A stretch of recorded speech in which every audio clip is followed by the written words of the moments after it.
You're listening to the DCAU Review, hosted by Cal and Liam. Streaming on Apple Podcasts, Google Podcasts, Spotify, and at DCAUreview.com. Now, here's today's episode. Welcome, everybody, to part 2 of our DC Directrospective. We are continuing our look back at some of the most iconic and our favorite lines in the 22-year history of DC Direct / DC Collectibles. With me along for the ride, as he always is my good friend and co-host, my brother Liam. Liam, welcome back. We are continuing our look at some of our favorite and the most iconic lines produced of action figures in the DC Direct 22-year run. Absolutely, and of course we do invite you to start with part 1 if this happens to be where you're starting here. We already went over quite a few of our favorite lines, most of those based on specific artists or specific comic book storylines. And we'll have some of those continuing today, but really it's that was more of the artist focused set. And it was great reminiscing over some of the great Alex Ross inspired toys or the Ed McGuinness or Jim Lee inspired toys. Quite a bit of fun to look back at those and to sort of pick out our favorites from each of those really iconic sets. I agree with you, Liam. Now, we did have a question that came in that somebody asked us on social media, which you can ask us at DCAU Review, either on Twitter or on Instagram. We are both places. Liam runs our Twitter page. Somebody asked us if we had to select an artist who maybe never got a designer line, because again, we highlighted a lot of artists, our favorite artists in that first episode, to get a line of figures that never got one dedicated to him, who would it be? So Liam, I'll let you answer that question first. Again, we mentioned a lot of modern day artists that got lines that were directly based off of artwork or specific runs in comic books that they got. We mentioned a few, maybe one or two of the icons from the 80s that maybe got a line or two directed to them. You mentioned George Perez for his Teen Titans run. But there are a lot of DC artists from maybe the 50s to the 80s that really never got a specific line dedicated to them. Yeah, I mean, I think there's sort of the classics like a Dick Sprang, who is so synonymous with that sort of second era, the beginning of the Silver Age of Batman. The introduction of Robin and some of the sillier elements, but also these very iconic, definitive versions of characters like the Joker and Penguin. And we have had some figures based on DC or on some of his art. There was the Rainbow Batman set that DC Direct released, which is actually a great set, and sort of a few one-off figures here and there. But I always thought that it would have been fun to see a direct, Batman 1940s Batman set. You do a Batman, a Robin, maybe Joker, and one other villain from that Dick Sprang era, sort of all centered around him, because that was one that I feel like, again, even though we sort of had one-offs or special sets released, that's what you can't tell the story of DC Comics without talking about the art of Dick Sprang, and that would be one that stands out to me, as it would have been cool to see him get a spotlight series somewhere along the lines. Certainly, I think the same could be said with Neil Adams' Batman set. Obviously, Neil Adams is so iconic and responsible for that shift in that paradigm shift, sort of in the way that Batman was portrayed, and getting away from those more lighthearted, goofy 50s and 60s style to a more serious detective noir style. And obviously his portrayal of Batman is so iconic, but even being able to throw in a Superman, he has several iconic Superman covers based on his drawings of Superman. So that could have been one that you dedicated to an artist and get different styles and across multiple different superheroes. But again, that's unfortunately in the rearview mirror now as we look back at some of the great lines here as far as our favorites in DC Direct. And we've already covered some of our favorite, as we said, specific artists in the first part, Liam. Part 2 here, we're going to focus on some of just, I think, more the ones that, while they may incorporate specific artists or art designs, I think just the impact that they end up making, and maybe just the iconic nature of the series, and being near and dear to our hearts, I think, make these ones worth being highlighted. But let's kick it off, Liam, with maybe what ended up being one of the most massive lines of DC Direct in DC Direct history, coming in with 8 different series. That would be the 2008, 2009, and the series actually stretched all the way through 2011.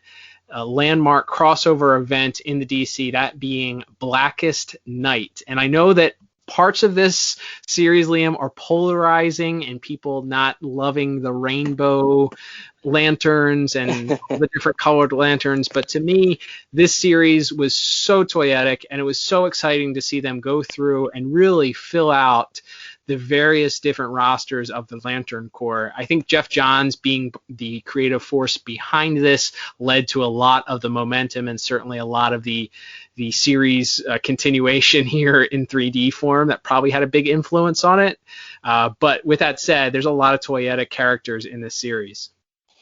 No doubt about it. And it's interesting because they didn't necessarily start off with all the A-list main characters of this piece. It's, if you look at that first series, yes, you have a Black Lantern Superman, but the rest of that set is a Boudica, sort of one of the ancillary Green Lanterns.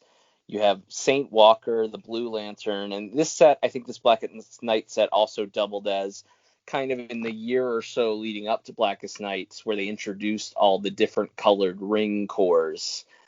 So this double is not only making it for the Blackest Night event itself, but also sort of filling out all of these different cores, the Blue Lanterns, red, orange, green, and indigo, and yellow, of course. So I think it doubles as both sort of a Sinestro, Sinestro. There actually were Sinestro Corps war figures, but for the rest of them, for those other blue and red and orange and violet and indigo rings, all the rainbow colors of the rings. I think this line doubles as both a Blackest Night line, but it's also just sort of a general Lantern Corps line as well. Yeah, they, as you mentioned, I remember those lines, like the Green Lantern DC Direct figure from the Kyle Rayner DC Direct figure, which was probably a 2000 or 2001 release, was probably one of, if not the first DC Direct figure that I ever owned. That's Kyle in his classic 90s uniform. Came with a power battery, and wasn't a stunning figure overall, but it was cool to have that figure in that style. Yes, we had a Total Justice version of Kyle. Yes. From the Hasbro line, or the Kenner line from the late 90s, but this was a 6.5 or 7 inch tall, very true to the artwork style. So every time that there was a new lantern that was released, it's like, oh, I get to fill out the roster a little bit. And yes, it maybe wasn't the same art style or the same artist that designed them, but they sort of all fit together. I can remember when the Kilowog figure got released, and that's another figure that's just massive, heavy figure. You could kill a man. Somebody breaks into your house, go for the Kilowog figure, and you whack somebody over the head with that and kill him. Like, it's a heavy piece of plastic, but it's another one of those unique characters that had never been made before in figure form that you finally get in 3D. You're like, yes, I can put him on my shelf now with my Kyle Rayner. And this, at that time, of course, they started making. That was the time during Hal Jordan was the Spectre at that time. So you had a Hal Jordan Spectre. You had, various different other lanterns that were being produced at that time. So being able to put those characters, yes, this was the start of a line based on a particular comic series, but like you said, it fills out a lot of the roster that had already been created. So However, I think this also gave a launching point to some of the more popular characters that end up coming out of this Blackest Night series. So in that first series, you have Atrocitus, who, again, is one of those characters. I don't know what it is about him, but he's a very popular character that has had very few figures made of him. And because of that, he's a very expensive figure to try and obtain. This figure, and as well as the DC, the Mattel Signature series, which was sort of a sister series to the DC Universe Classics figures, is a very difficult, expensive figure to purchase if you're trying to get it nowadays. But I think the design work leads to this looking fantastic. They did sort of metallic sheen to the armor on the Red Lanterns from this series. It stands out. It's a great figure. Saint Walker, another unique looking character. It looks cool sitting on your shelf. Maybe I would have changed the pose a little bit because he's a little hard to fit on. A lot of these figures are sort of broad-shouldered, so it's hard to fit a lot of them on a shelf. But filling out, being able to fill out the different core members and the different members that are featured in this comic series. Say what you want about the series itself, whether you liked it or you didn't. Being able to go and buy a character that fills out sort of an army, as it were, a core builder, as it were, is always an awesome way to keep a series going, which is probably why this thing went eight different series. Yeah, definitely. And in some ways it was sort of a modernized, sort of current look update for a few characters. I mean, the John Stewart look in the comics hasn't really changed all that much. Right. But to get sort of a more modern, other than the Ed McGuinness one, I don't know that we had sort of a regular modern John Stewart figure at that point. So it was cool to have him in there. You got the, at that point, modern Kyle Rayner suit later on in the line, which sort of featured, it was sort of an amalgam of some of his different looks, where he had the white gloves, sort of the Hal Jordan suit. He had the sort of the old school Kyle Rayner mask, but then he also had a sort of a more traditional look to the rest of the suit.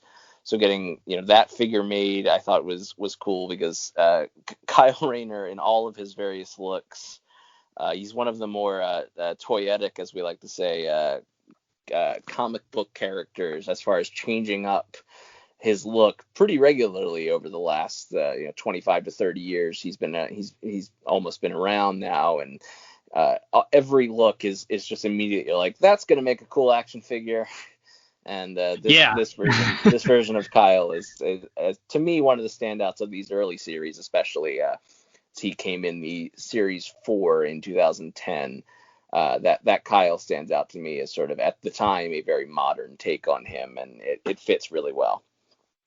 Yeah, you talk about toyetic figures also. I think this is another character that has not had a lot of action figures made, yet is a very toyetic and popular character, that being Larfleeze, of course, being the only member of the Orange Lantern Corps, because of its emotion being avarice or gluttony, or however you want to put it.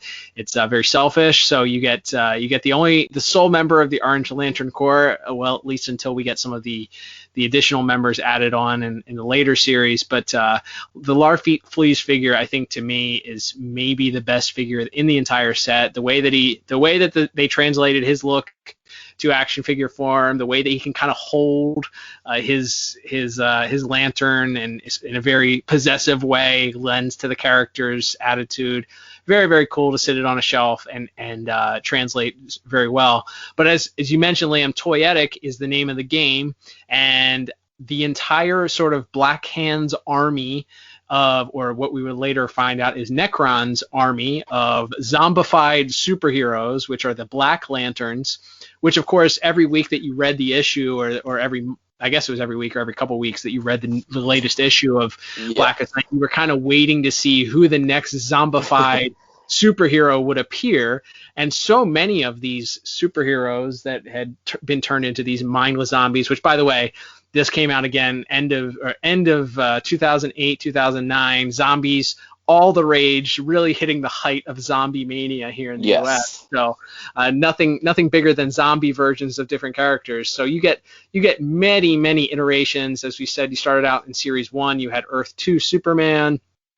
Going through, you have Aquaman, you end up with a Flash, you end up with Firestorm, Deadman, Hawkman. You even, of course, get the Black Lantern Batman. You get Black Lantern Hawkgirl. Hal Jordan eventually makes the ranks also. And then you have another Superman, a Terra from the Teen Titans era with the Guardian Scar, and then you have a Black Lantern Flash as well. So you really fill out the roster there. I think you eventually get a Black Lantern Wonder Woman too. So you go through there and you have the sort of zombified, or some of them these more skeletal, flesh rotting versions of characters, and those really stand out and make a great addition to any collection shelf just because they look really cool.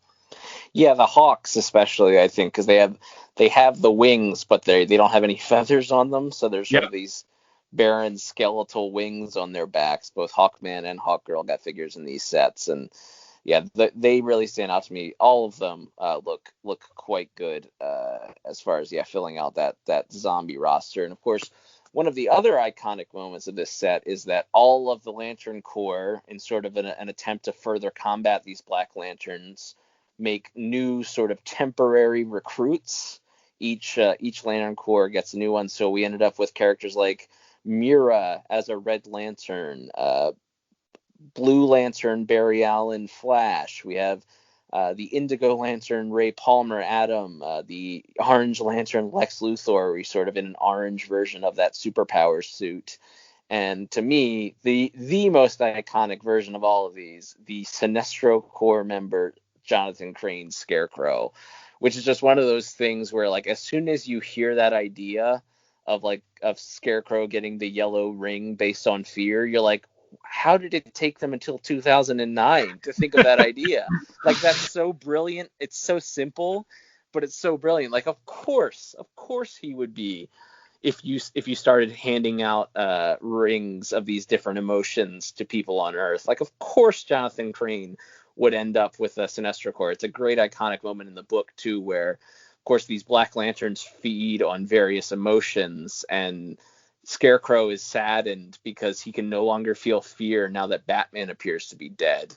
And so he's sort of walking around just being completely nonplussed by all of the Black Lanterns who are trying to scare him. And finally he gets this ring and he sort of takes back that power of fear. And it's this really just clever and iconic moment. But I think, the other colored corps giving out rings to all of these different characters, that, and I think just some really, really clever ideas in there. And but I think the Sinestro Corps Scarecrow stands out to me especially. Yeah, I think the Star Sapphire Wonder Woman was a great Definitely. look too.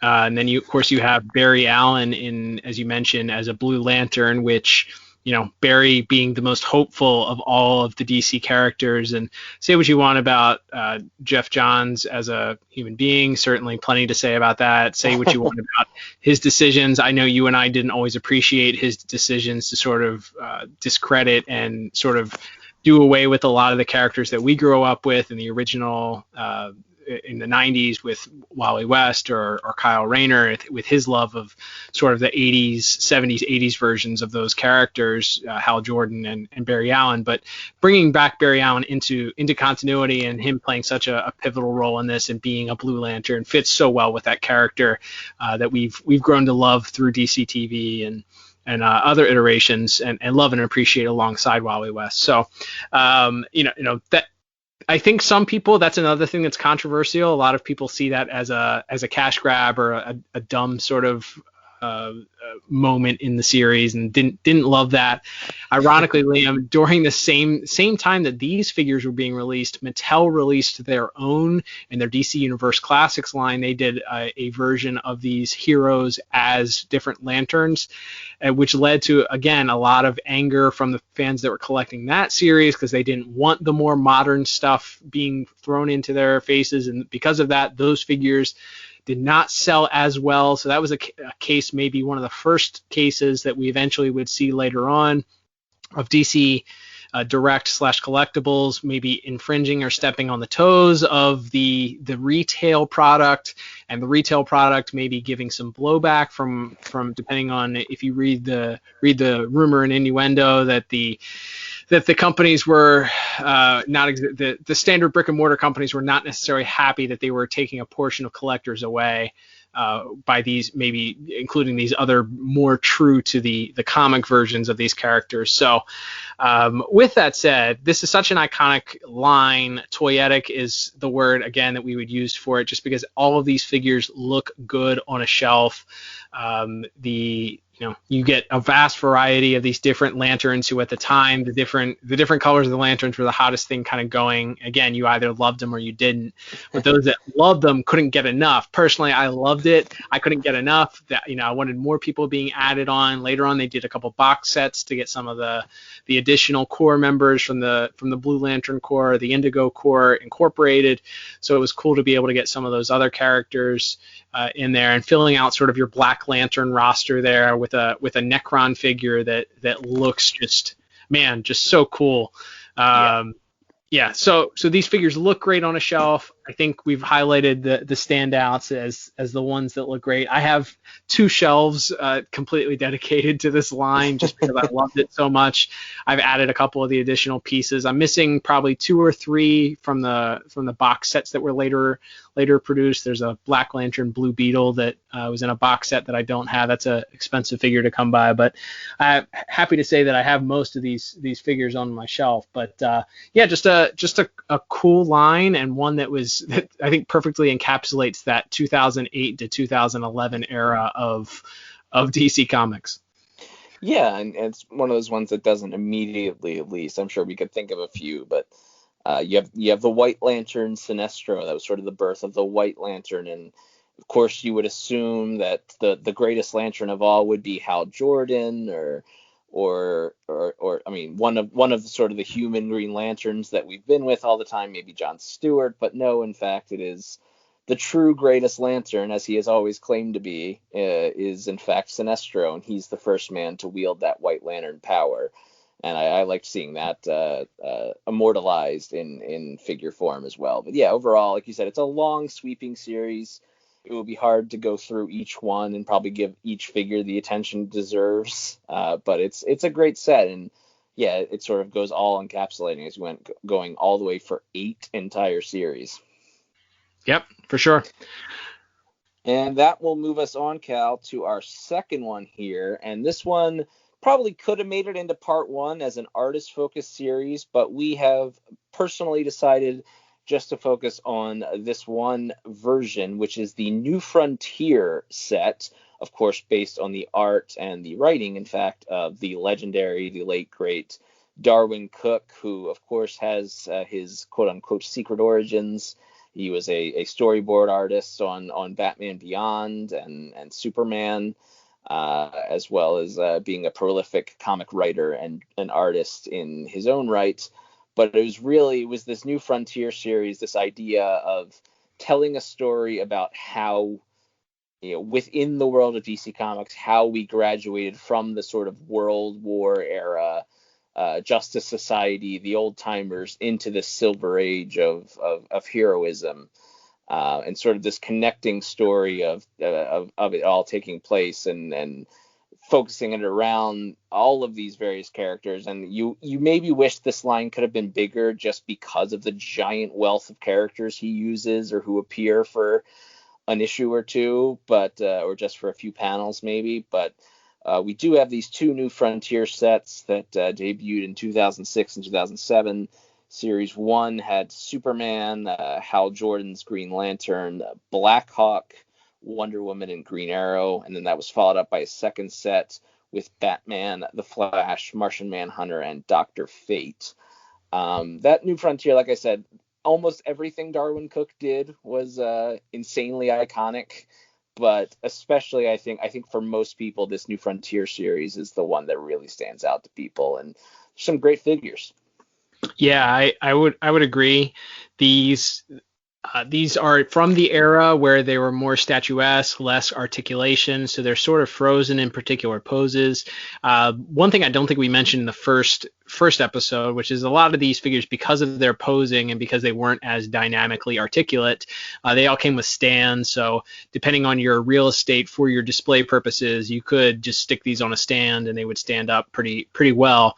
If you're not using the stands, however, these are a set of figures that I kind of have to have in the back of my display so they can rest up against the back of the display case, because they are sort of a little top heavy, little unique stance, and because of their sort of their immobile stances, they're kind of widespread, so it's hard to kind of keep them all together and still use your real estate as appropriately. But yeah, this is a great set of figures. Again, we talked in the first part of our episode, which you can hear in the archives at DCAUreview.com. Hopefully you have listened to that before you're listening to part 2. But in case you're not, we talked a lot about just the ability that DC Direct and the sculptors that they hired to turn these 2D images into a 3-dimensional product that you can hold in your hands, and the difficulty of that. I think depending on what you're looking at, maybe you have an appreciation for a movie figure line, or the stuff that NECA does, where they're a company that does a lot of live action movies and turns that into 3 dimensions. Not saying that that's easy by any stretch of the imagination, but it's easier to take a 3-dimensional object that you can do a 3D scan of and turn it into a 3-dimensional object, because it's already 3D. You're not taking something that's 2D and turning it into 3D. That's just common sense. So the fact that you're able to maintain the original art style to the point where it's still recognizable and turn it into a 3D object that you can hold into your hand, and is a feat in and of itself that DC Direct seemed to do over and over and over again. And I think that these figures are a tribute to that. Darwin Cook's Mr. Cook's art style was just so unique and so his own, but so familiar and so very invoking of a lot of the Jack Kirby 1950s, 1960s style. It's very similar to Bruce, it feels familiar and not alien to a Bruce Timm style. But with that said, it's a very unique style, in that you would be able to poke a lot of holes in it if it didn't ring true in a 3-dimensional version. So with that said, I think that these hold up and do very well. With that said, these are designs that he did that were also sort of based on the designs of the 30s and 40s original designs of these characters. So Superman has the sort of squinty eyes that he had in the very beginning, where you couldn't, it seemed like his eyes were closed the entire time, anytime that they saw him. Wonder Woman has a very 1940s aesthetic, similar to her original look. And Batman has sort of this Dick Sprang era mixed with maybe a little bit of the Adam West style, so that's 60s, but it's uniquely Mr. Cook's own design. So also translating that into a 3D form was also no easy task. So all that to say, I've been rambling a little bit here, but all that to say, these figures are fantastic.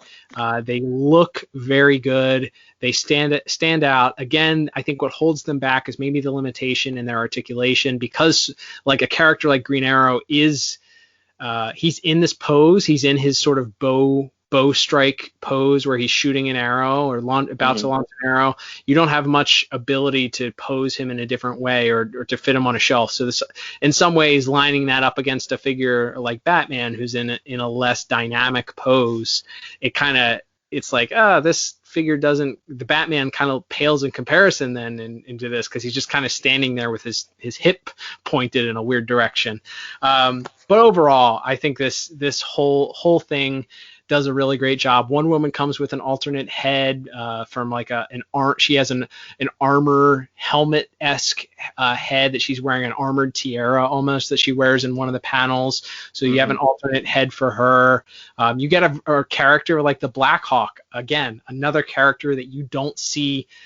Maybe one other figure, that being in the Mattel JLU series. I don't know that you have another Black Hawk figure anywhere in figure form. So being able to create these figures, keep them true to the animation or the drawing style, and making them good looking figures is quite the feat.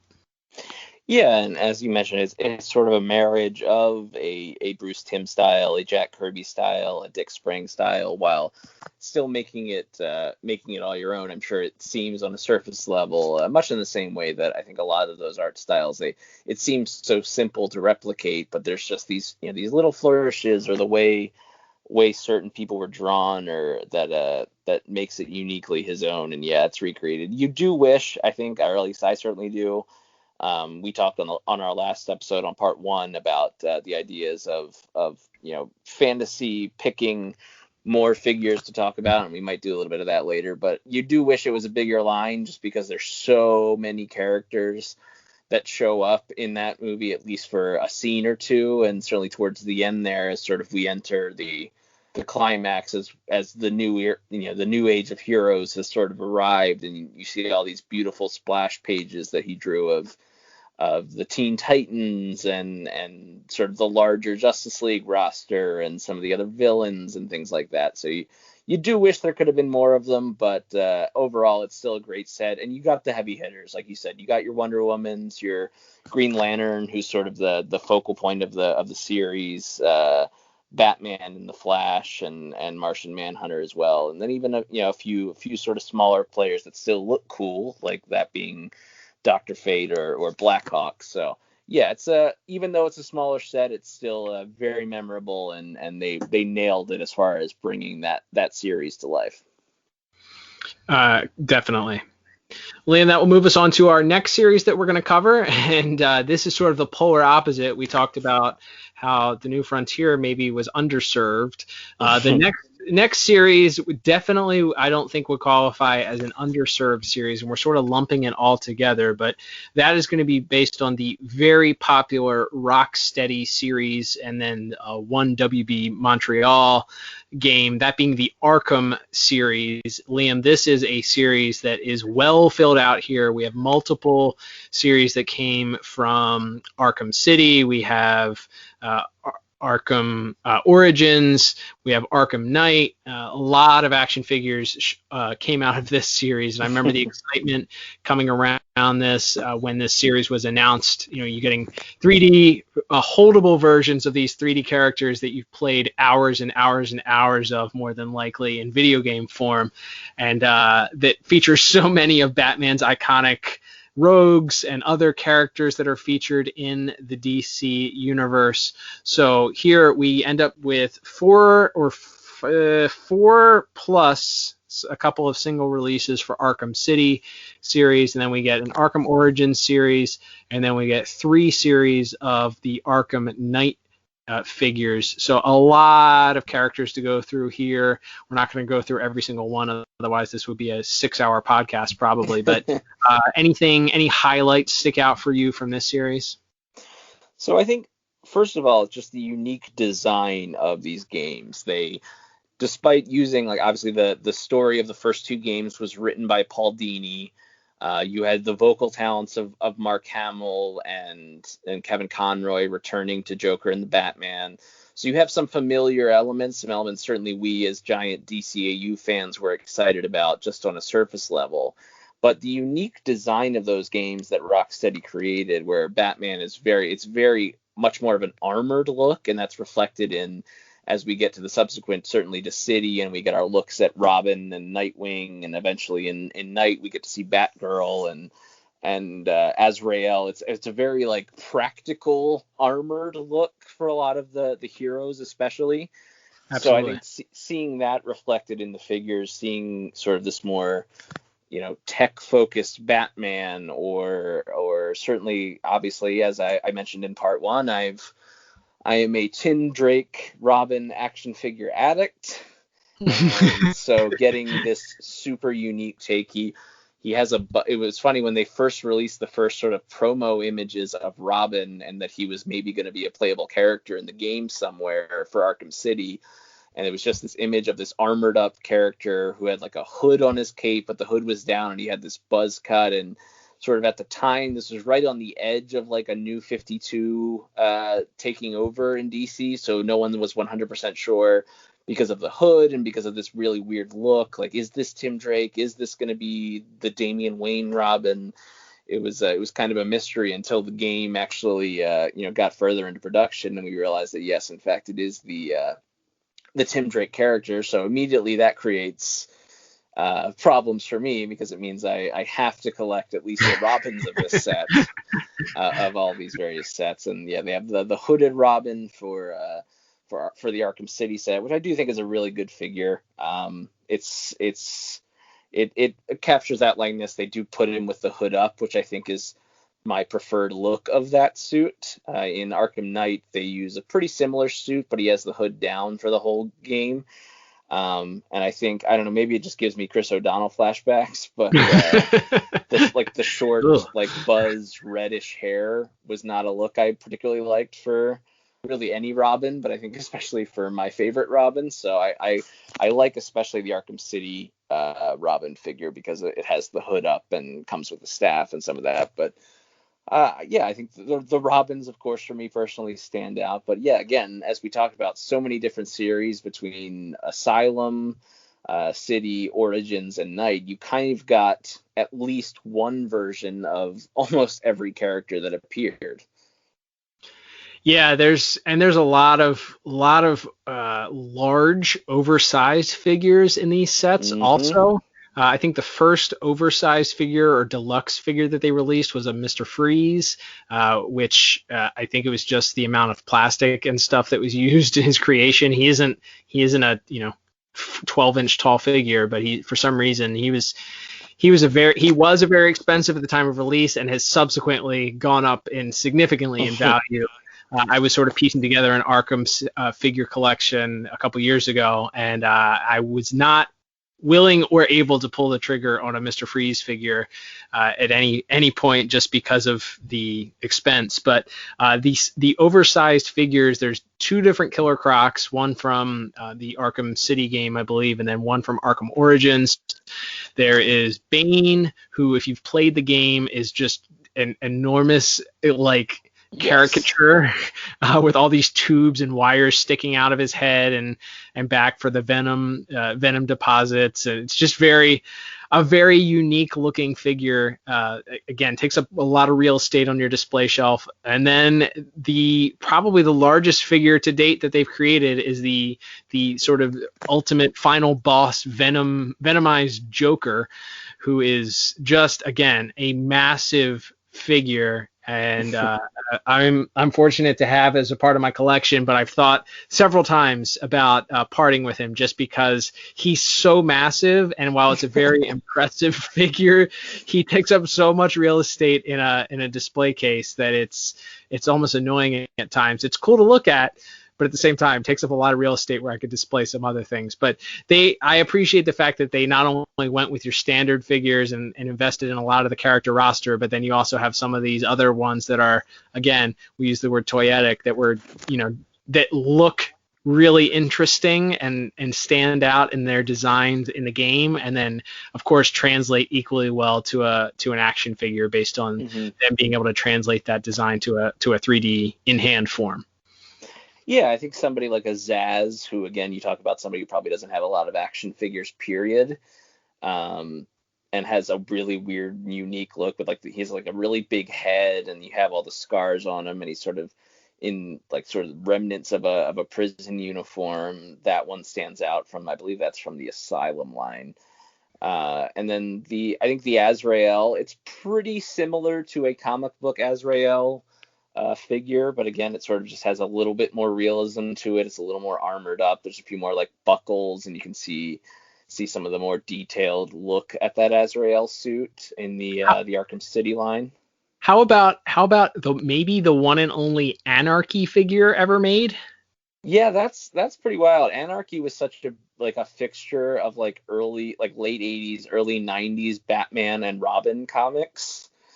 He was a pretty regular, guy to show up, but he sort of just fell out of favor, I guess, with or maybe people just didn't respond well to the character. But that's the Arkham Origins version using that Anarchy character was great, because again, to your point, how often are we going to have an opportunity? I know he believe Anarchy later appears in the Beware the Batman cartoon, but that unfortunately really didn't take off in any way, in any conceivable way, and we never really got figures based on those. So at least not deep enough to get to an Anarchy figure. So yeah, this might be the only Anarchy. I like their version of Firefly again, another one that outside of maybe some of the animated versions, there aren't a lot of Fireflies out there. So seeing that, or the Arkham Origins versions of Deadshot, or an Arkham version of this Deathstroke character is yeah, it was pretty cool to see some of those strange ones, or even the Arkham City hallucination sequence where Batman's been taken over by the Mad Hatter, and he has this weird like rabbit mask on.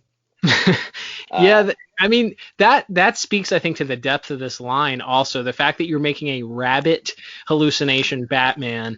Right. One of the other ones that I'll speak to the depth of the line is you get a variant version of thugs, and obviously a huge part of this game is beating up thugs, the lackeys for the villains, and the gangs that are running around, especially in Arkham City, the gangs that have taken over Arkham City. But you get a variant version of a clown thug with different painted hair and different accessories with each one. But how many henchmen? Like Bob the Goon, I think, is the only other like henchman figure we've ever gotten before. I think there's a clown henchman in the Dark Knight 6-inch line. True. Yep, that's true. One of the guys that the Joker shoots in the bank heights at the beginning of the movies. That's a good pull, absolutely. But they're few and far between. Yes. And the rule apparently is they have to be Joker henchmen. That's right. They have to at least be somewhat clown-based to get a figure made. But yeah, there's a huge Clayface figure from wrapping up that city set. That's sort of the climax of that game, is Batman fighting Clayface in a movie theater.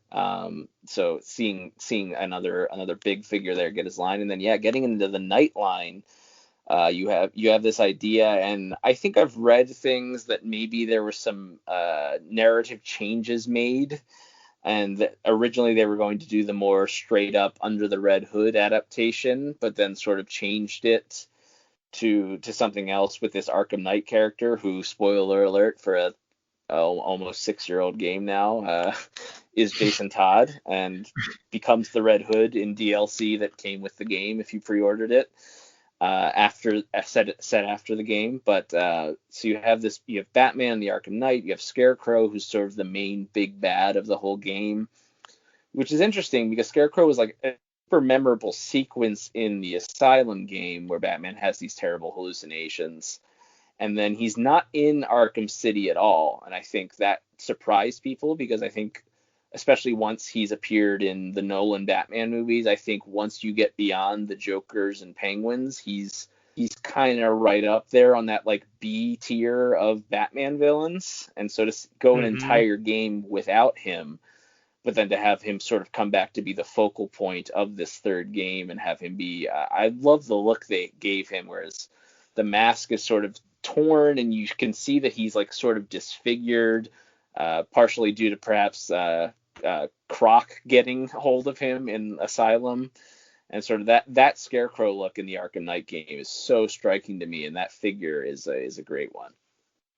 I think both of the looks that they gave him, the one from I guess it's City or Asylum, I don't remember. Asylum. But it's okay, from Asylum. That look, I think, may be the most iconic redesign of a villain. Like a lot of the designs that they used in the games, there wasn't anything super special about them. It's just more of the same, basically, with the exception of making, maybe exaggerating certain characteristics like they did with Bane. But for me, with that Scarecrow redesign, to me that was an improvement over a lot of the stuff. He has the gas mask design originally, where it's sort of, he's got this gas mask with a hood and he's walking around like he's in his bare feet, he looks like an insane person dressed up as a Scarecrow, but it's also creepy. It's very creepy. The Freddy Krueger needles, syringes on his hands. Yep. So it's a very spooky, and then I think made even better, like you said, with the Arkham Knight designs. Yeah, agreed. And I mean, some of the other standouts of that Knight series, you'd had another version of Nightwing, Nightwing was sort of added last minute in City as a DLC character to play in like the challenge modes, but he was never actually in the story. So we didn't really know anything about this version of Nightwing beyond that he existed. So seeing obviously in Night, he actually plays there's like a set of side missions where Batman and Nightwing are working together to take down the Penguin. So I love the Nightwing of that set, and I like, we got, again, some of those rare figures we're probably not likely to see a lot of. We got a Professor Pig figure, which, oh my goodness, what are the chances of ever seeing that again? Underrated figure. Agreed, unless he makes it into one of the live action movies, or again, he was used in the Beware the Batman cartoon, but unless he gets a more iconic version in a future movie or TV series, I'm not sure how likely it is we may ever see a Professor Pig figure again. So I love the Man Bat from that series as well. So yeah, that Night set, and I think one that really stands out to me though is that the 2-pack of sort of in the main story, Barbara Gordon has already been shot. She's been Oracle since the first game.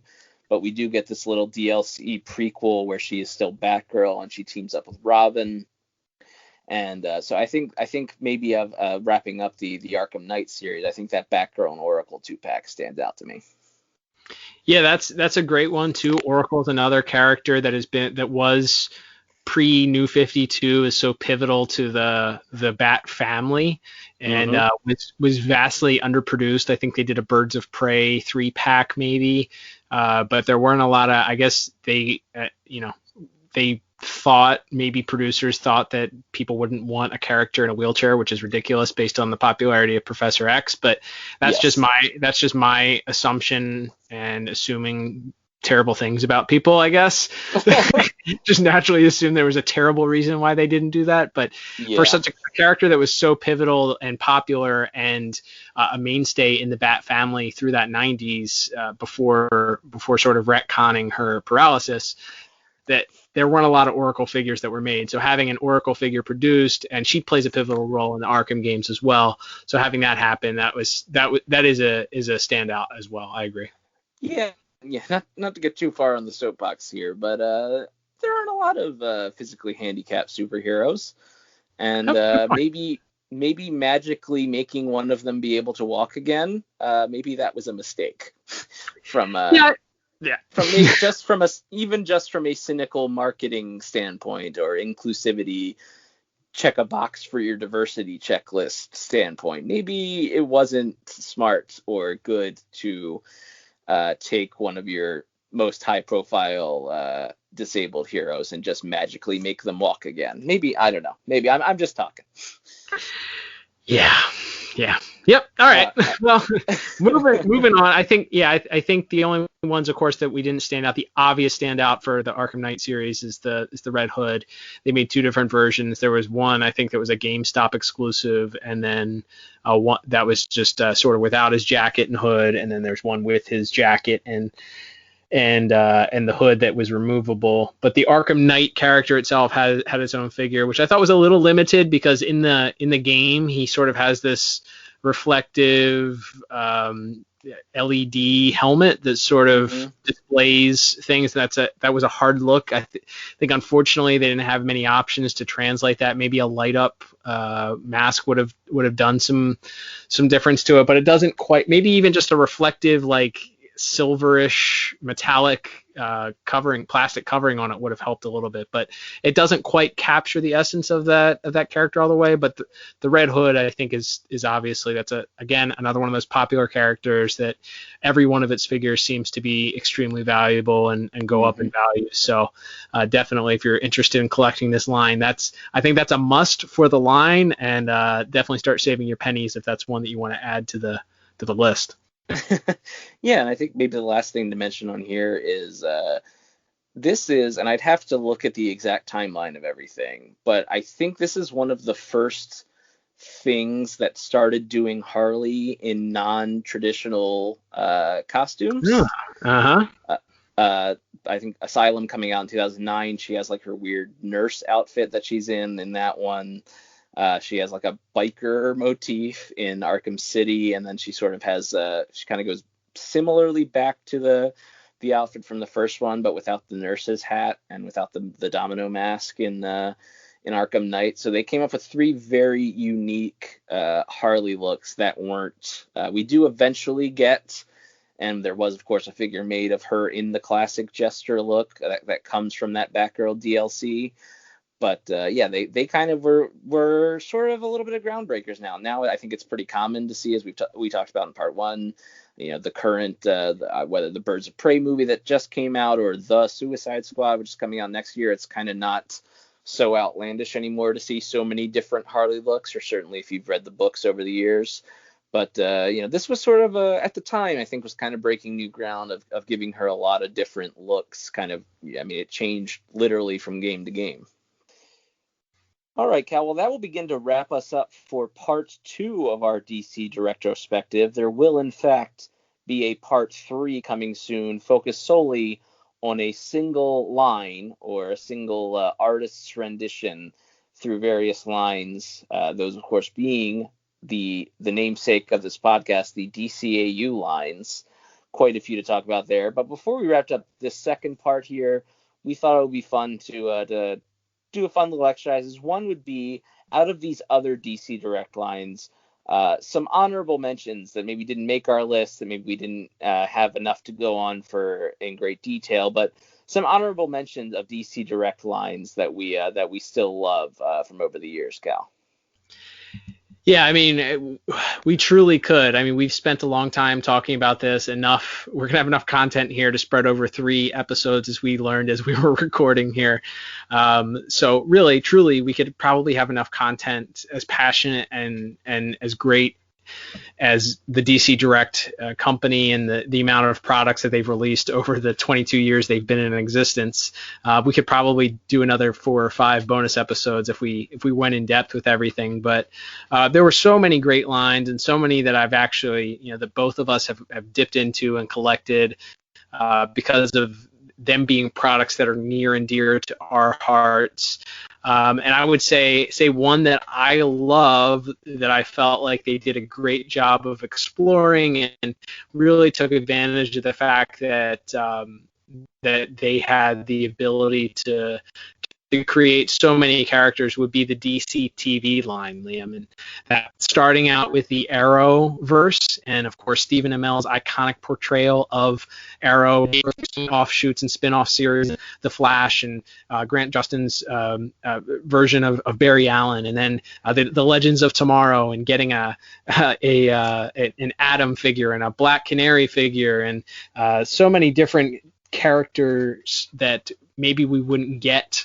Arsenal, slash Speedy, we get various versions, and then a Carol Danvers, version of Melissa Benoit Supergirl figure, and the list goes on and on and on. But they did a really, really great job, and maybe didn't nail the likenesses every single time. But I think did a great job of really filling out something that, when you see it on TV, it's one of those things you're like, man, I wish I had an action figure from this set. As a collector, you're like, man, that would look great as an action figure. And the fact that they were able to sort of go shows deep, roster deep, heroes, villains, they did a really, really great job. So I think that deserves some kudos. Yeah, definitely. From your A-listers, from your Flashes and Arrows, to your Heat Waves and some of the more obscure characters that got to get figures made later on. Felicity got a figure. That's right. So that's so great that they were able to kind of run the gambit there on some of the bigger names of the series, some of the top villains like Reverse Flash, but also work in kind of some of the lesser used or lesser known characters. And certainly like that Arsenal, that's maybe my favorite live action superhero suit of anything. Mm-hmm. And so to have a figure of that Roy Harper Arsenal suit is super cool to me. And that's one that I went out of my way to collect, even when I wasn't necessarily doing a lot of figure collecting at that point in my life. So yeah, a lot of those DC TV lines, even though the likenesses weren't always 100% on, I still don't think there's ever been a good Stephen Amell likeness for any of the Oliver Queen figures or statues. But yeah, still a great little line there. Agreed. And from there, I will jump to one of my honorable mentions, Cal. Speaking of DC television series, I'm going to go with the Smallville line. So there were two.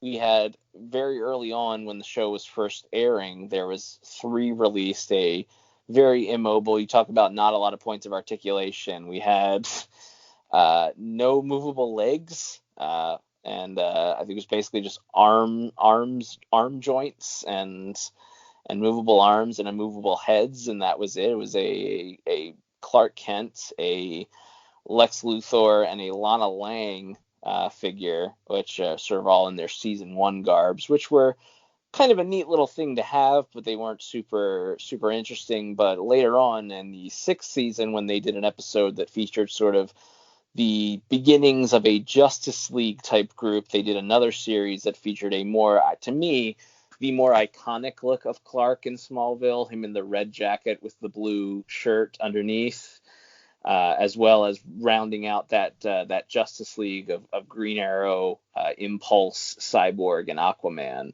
So we never got like a full on Smallville set. A lot of villains that I would have liked to have seen them make, or certainly maybe even smaller characters like the Kents or Lionel Luthor or people like that. But still cool that we got some Smallville figures. I always want to hold on to Smallville.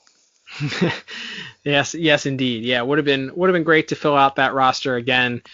Even maybe later on when they were doing DC TV stuff, maybe do later on versions of that. I don't know what rights and stuff they have to certain character likenesses and how long they do, but would have been cool to see them in the DC Collectibles era sort of fill out some of that roster. But alas, you can hold on to that which was already designed and created. And those figures are worth an investment also too. Those are not easy to come by and are not inexpensive figures. So if you see those for a good deal, pick up those Smallville figures.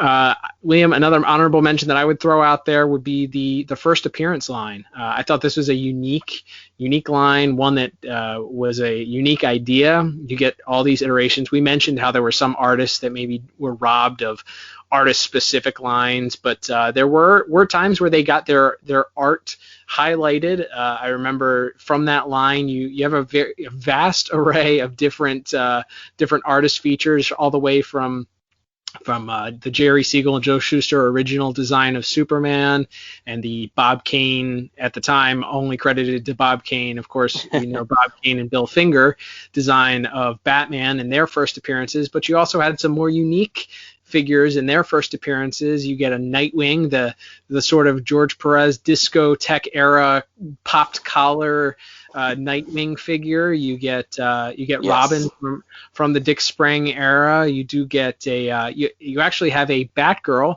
one of the few Cassandra Cain figures that were produced. Gets her own figure. But I thought this was a unique line because it comes with a stand. The packaging was done really, really well. Something that you could keep mint in the package if you liked, or you could break it out of it and have it stand on its own. But this was a unique series that while it incorporated some of those golden age designs, I felt like could have been expanded upon to include a few more things, maybe more modern debuts like they did with Cassandra Cain Batgirl, and include a few more recent characters. But I thought it was a nice little series. Yeah, it's a cool little thing. I love that Wonder Woman, especially that Sensation Comics Wonder Woman is. I like that one a lot, and I think that's a cool little set. And you feel like that's one of those ones, as you said, that could have gone on forever, and mixed in some more modern characters from the 80s or 90s or even into the 2000s, but. Yeah, still a cool novel idea, and a way to, as you said, kind of get some classic likenesses of these characters that maybe weren't going to get their own artist series.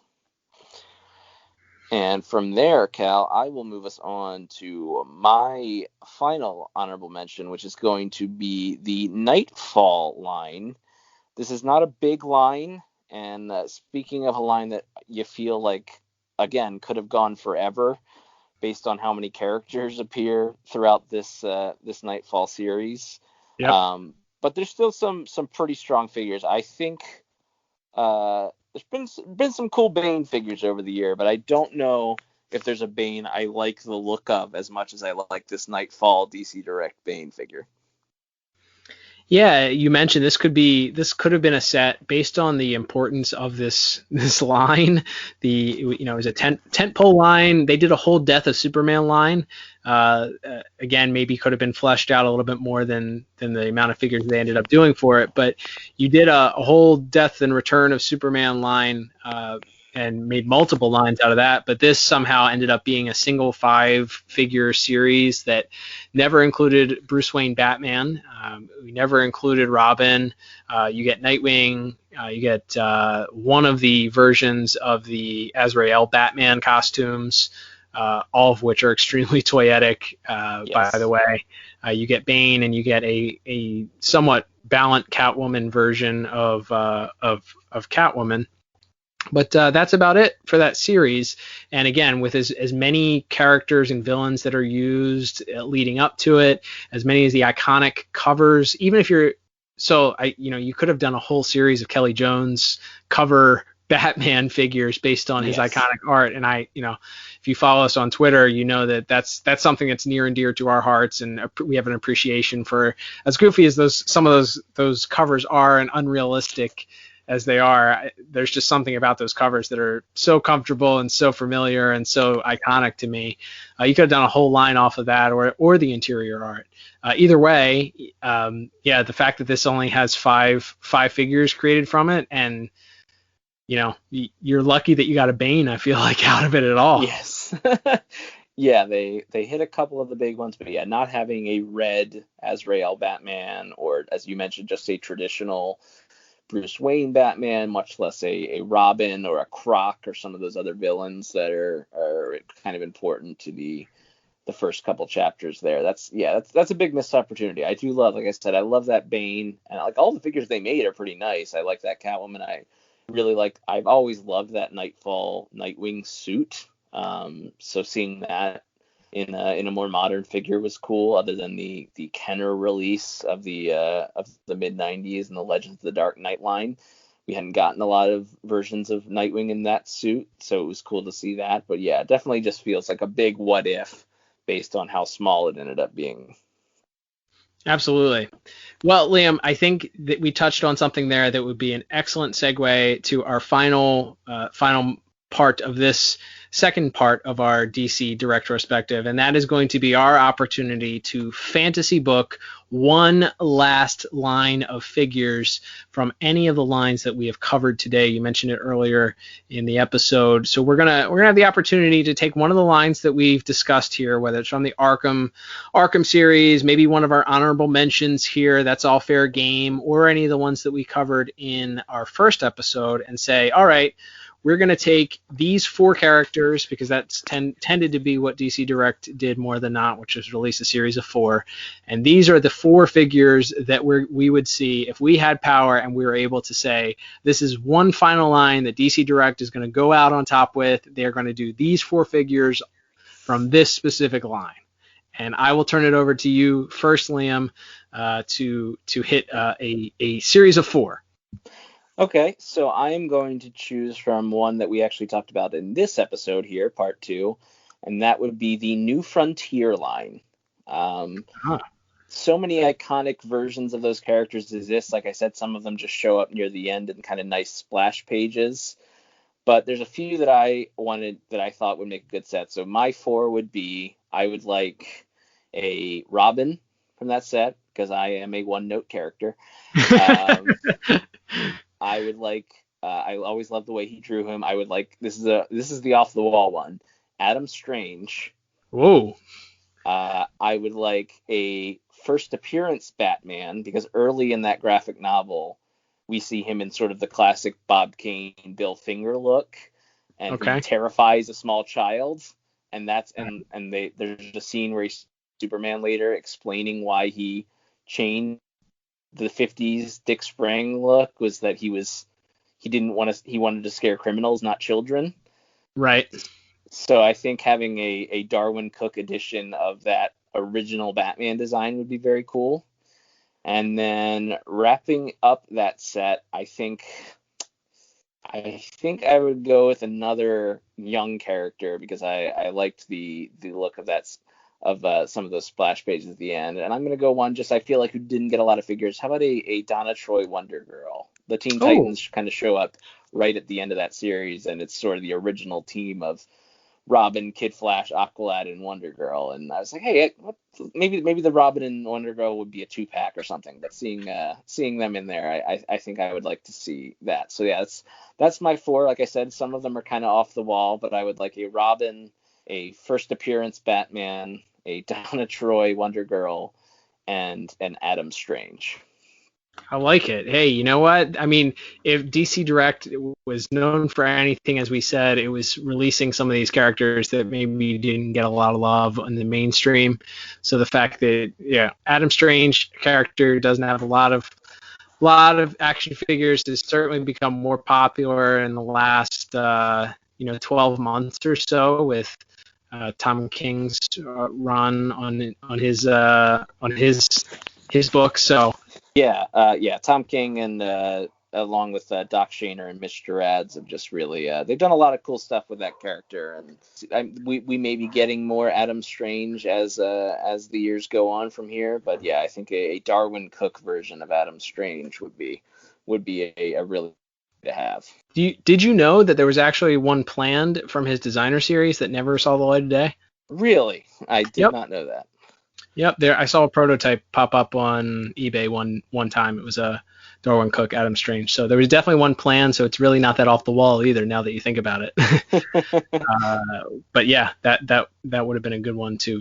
Seems very appropriate for that New Frontier era too. So that's a great one. That leaves us with your choices for one last set. A fantasy booking one last set of these iconic lines we've talked about. All right. Well, I think that I'm gonna have to go with a Hush line. I feel like I should have been a little more prepared with this, seeing as how I knew what the question was. But if I'm gonna go with finishing out the Hush line. So one is going to be Talia al Ghul, who is featured in that storyline, who does not have a lot of figures of her own. You could sit that next to your Raish. I would say Tim Drake, who you already mentioned, as a miscarriage of justice that he didn't have a figure from that series.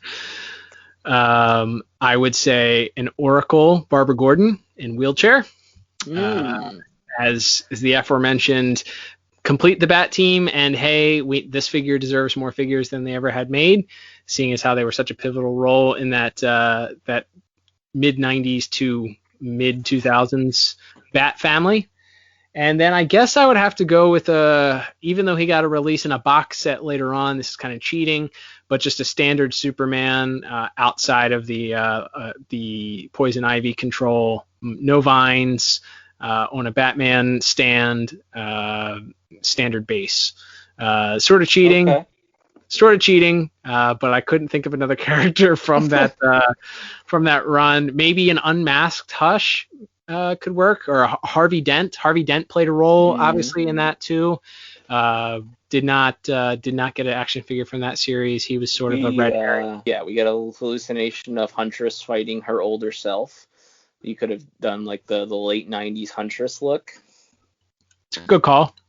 Yeah, so one of those to kind of round out that order probably would have been good. I'll go with a Harvey Dent because he's a unique character. It's not a reuse of one of the other characters, and you're not going to get too many. He kind of has a Lex Luthor vibe in that comic, just sort of a bald guy with a little bit of a scarred face, but definitely plays a pivotal role in possibly being a red herring. So if you're not going to do an unmasked Tommy Elliott, then go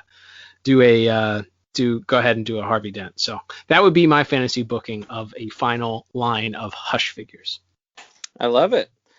And all right, Cal, that's going to wrap us up for our part 2. Like we said, we still have part 3 coming later on down the line here in probably a couple of weeks. where we will be solely focusing on the DCAU Batman the Animated Series, New Batman Adventures lines, as well as some of the other smaller releases that we got from those sets. So look forward to that. But that'll wrap us up for this week. So until next time, I'm Liam. And I'm Cal. And we'll see you on the next episode of the DCAU Review. To be continued.